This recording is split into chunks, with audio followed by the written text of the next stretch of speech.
Hey everyone, welcome back to the channel. If you're new here, I'm Wilson, a music composer and mixing engineer with the goal of helping other people make better music. Today's video is going to be a little different though, because I'm not actually talking about music. Well, sort of. I'm talking about non-music skills that you can apply to your music business today, regardless of your musical skill level, that's going to help your business grow. First thing, communication. And with communication, you're going to want to respond to emails, texts, calls in a timely manner. I'm not saying you have to reply to a text you got at 10:30 p.m. immediately, but within 24 to 48 hours, make sure you reply to as many communications as you can. This is going to help you come across as more professional, put together, and also help you close those opportunities that you otherwise would have missed if you had taken 2 weeks to reply to an email. Along those same lines, make sure you keep it professional and courteous with all your interactions. Low-hanging fruit like, good grammar, punctuation, all of that. Just proper email etiquette if you've ever had like a regular 9-to-5 job where you have to reply to emails. You just want to do so in a good, polite, professional manner. This also means not to be rude or like tell someone off if they are annoying or anything like that. Keep it calm, professional, courteous. It's going to go a long way. And the last thing along the lines of communication, something I'm personally still working on, is learn to communicate clearly. So you're trying to get an idea across to a client or set expectations. You want to be able to do so clearly and in a very concise manner. Again, that's something I'm still working on, especially having a channel where I have to talk all the time. It's definitely helpful when you can clearly voice what you're trying to get across. Point number 2 is time management and making sure you're meeting deadlines. So I remember like when I was a teenager going to studios and stuff and recording, and it's like, yeah, great, we recorded, that was awesome, had a great time. And then it's like 4 months before you get a mix back from the guy, right? That is not okay. You need to, as a producer or anyone who's delivering files, you need to make sure you set a clear deadline and then at least, at the bare minimum, deliver the file by the deadline. I try my best to deliver it, a little bit before the deadline too, right? So if you've ever heard under promise, over deliver, that's kind of how you would apply that to deadlines, is just say, hey, I'll have it to you by Friday, and then give it to them on Thursday. That might sound silly or unimportant, but if you say you're going to do something by a certain time, just do it by a certain time. It's going to go a long way and make you stand out above so many other producers. And even if your music's not that great or your quality's not that great, everyone else is delivering better mixes than you still have a chance if you can just deliver on time. Some tangible advice on it. If you have control over your deadline, if you're the one saying, I'm going to do this by Friday, then make sure you give yourself enough time. And enough time means extra time. So if you need 3 days to do it, give yourself 5 days and tell them, I'm going to have this to you in 5 days. And then boom, you do it in 3 days. Look at you delivering 2 days early, right? If you don't have control over your deadline, someone else said, I need this Friday. You just have to make it happen. Put some other work on pause, like don't go shopping for new samples, don't reorganize your studio, just get it done. You have to deliver on time. Finally, learn to manage your own time by setting limits for yourself. So if you have 4 hours to do this song, produce it or mix it or whatever you're doing, don't spend an hour looking for your snare sample, okay? Don't spend a quarter of the time of your project doing one little thing. You need to be moving. So if you have 4 hours to complete this song, give yourself 2 minutes on the clock to find a snare sound you like and move on. Do it quick with excellence, but set yourself healthy limits and keep moving. My third tip for you is super not exciting, but it's file management, right? And you're like, I'm just gonna turn the video off now.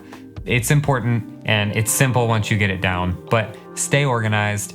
Label everything, both in your session, outside of your session. Make a folder for like the raw audio files in the project, a folder for your exports, a folder for the multi-tracks that need to go to your mixing engineer. Just keep it all well organized. Every time you update a mix, like send out a revision, just put underscore, revision 1 after it.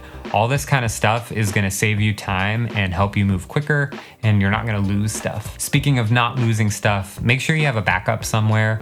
Either, if you're using an external drive, back it up to like a second external drive. I personally use Google Drive, like the file stream, where I have a local copy, but it automatically backs up to Google Drive. And you do have to pay for them. I think I pay $100 a year for Google Drive, but it's worth it to never lose a session file, right? Because if you're in a $5,000 project and your hard drive goes, like, you got to start over, and hopefully they'll want to work with you again after that, honestly. And then also save change revisions. So if you're about to go into a mix to do like your second revision, do a save as on that mix. Or, if you're using Logic, you can do project alternatives. You want to have a record of each mix, right? So you've done 4 revisions, you've got mix underscore revision 1, 2, 3, all the way down, because what if you get down to 4 and then your client's like, actually, I liked the first mix better. Can we go back to that? If you've just been putting those changes on the same session file, then unless you have like 300 undo steps, you're probably not going to be able to get back to that first revision. So anytime you're doing a change, just save as a new file. You can keep it like nested in the same folder. That's what I like to do. So I actually have like, in my folder, I have song underscore edit, song underscore mix, song underscore revision 1, 2, 3, song underscore mastering. Anything you do like that, just save another, and then you're available for all those weird what ifs that your client could have. Number 4, attention to detail. This means the ability to view everything under a microscope, more or less. So if you are editing drums, for instance, right? You're pocketing everything to the beat, like some beat detective type workflow. You really want to listen to any little artifacts that might be there, right? Did you miss a crossfade? Is there like a weird cymbal noise?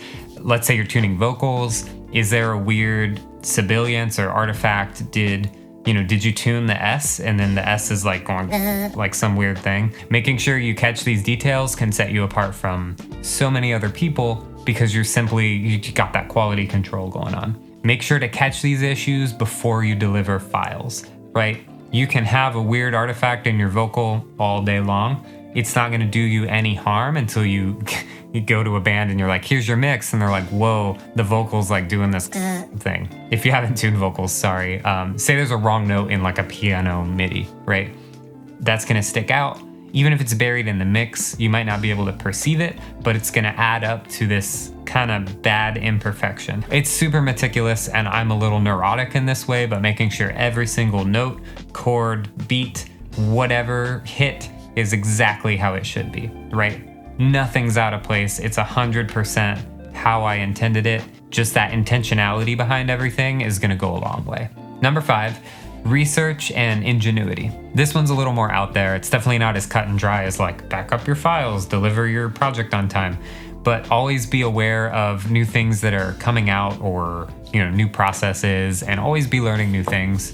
You don't want to be the guy that's like been doing the same thing the same way for 10 years and everyone's like, hey, have you heard of auto-tune? And you're like, no, I just like sing good. If a new tool came out, if a new plugin came out, you don't necessarily have to jump out and buy it, but look it up, research it, see if that might be good for your workflow. Don't be afraid to learn new things, right? Always be experimenting with sounds and equipment and different ways of doing things, because you never know what's gonna be a cool new sound that no one's ever done before.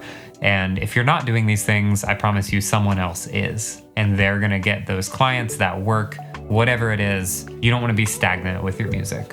Along with all that creativity, you want to simply learn ways that you can continue to be efficient. Learn a new hotkey that saves you like half a second. It might take you a minute to learn that hotkey, but over the course of your music production career, that hotkey is going to save you hours and hours, like days maybe, depending on what it is. Like imagine if you didn't know copy and paste, and you every time you had to highlight a big section, right click, go down, hit copy, go somewhere else, right click, go down, hit paste. Like you're wasting your life. Learn, just copy paste.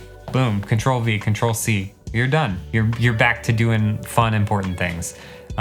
It's stuff like that can really compound the more you learn it. And it's important that you continue to learn those things. Thanks so much for watching. That about wraps up the video. If you learned something, make sure you hit that like button and let me know what you learned down in the comments. Also, feel free to mention any other topics you'd like me to cover. I'm always looking for new ideas for videos. Don't forget to subscribe if you want to see more content like this, and I'll see you on the next one.